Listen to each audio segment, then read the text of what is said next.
It was even more spectacular up close. The castle had turrets and towers and windows that sparkled like diamonds. Ellie and Max looked around for a way to enter, then noticed a suit of armor with a plumed helmet beside a large wooden door. Suddenly, the door opened and a white rabbit dressed in a blue blazer bowed. "Greetings," he said. "I am Sir Fluff, Royal Guard of the Cloud Castle. Welcome to Cumulus."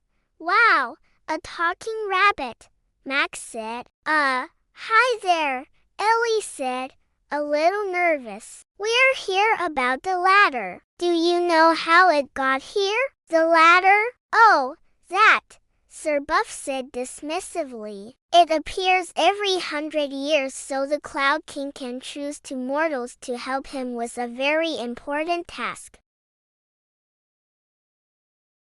Before Ellie or Max could ask what the task was, Sir Buff ushered them inside. The throne room was huge, filled with fluffy white couches, chairs and tables. And at the end sat a kind-looking king with a crown of clouds on his head. "Welcome, children," the Cloud King boomed. "I am terribly sorry to start our meeting like this, but I am in a terrible predicament." "What happened, Your Majesty?" Ellie asked. The Cloud King sighed. "Every year I release raindrops from my royal scepter to water the fields and startle the sheep on planet Earth. But I have lost my scepter somewhere in these clouds, and without it, my royal duty is incomplete."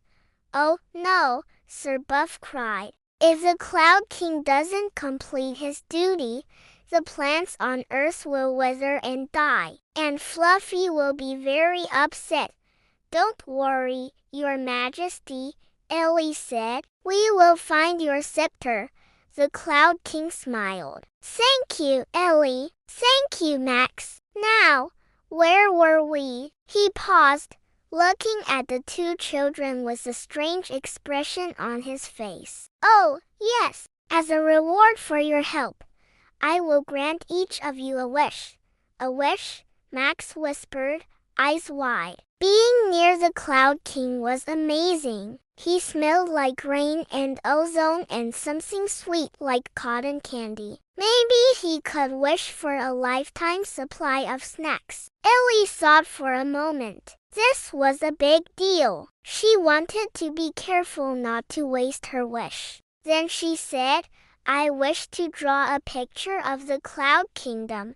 The Cloud King smiled. "An excellent choice, Ellie. Anything you wish." He waved his hand and poof, a large pad of watercolor paper appeared in her hands. Then he gestured to an artist's kit at the touch of a button. A paintbrush, some watercolor paints and a small jar of clean water materialized in front of her. "Wow!" she breathed, overwhelmed by the beauty surrounding her. She dipped her brush into the paints and began sketching the Cloud King, Sir Buff and the castle. It was so much fun being a royal artist for a day. Meanwhile, Max was thinking hard about his wish. He wanted something fun, something exciting. Then he had an idea. "I want to be a cloud detective," he said, puffing out his chest. "A cloud detective," the Cloud King repeated. I don't believe I've ever heard of such a thing. It's like being a regular detective, only you solve mysteries in the clouds," Max explained. The Cloud King chuckled. "Very well, young Max. Anything you wish," with a wave of his hand.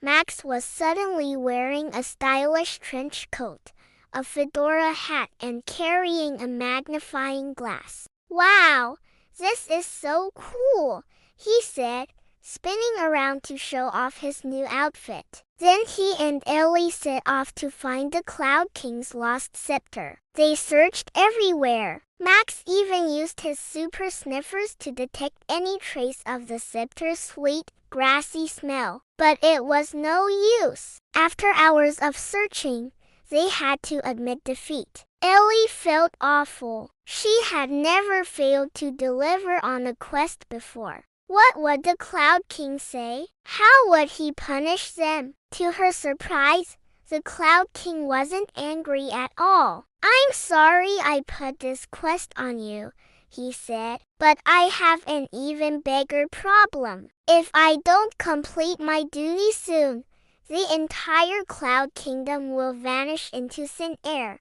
"Your kingdom," Ellie whispered, horrified. "But why? Why would that happen?" "Because I am not well," the Cloud King admitted sadly. "Being touched by raindrops is the only thing keeping me alive. Without them, I fear I haven't much time left."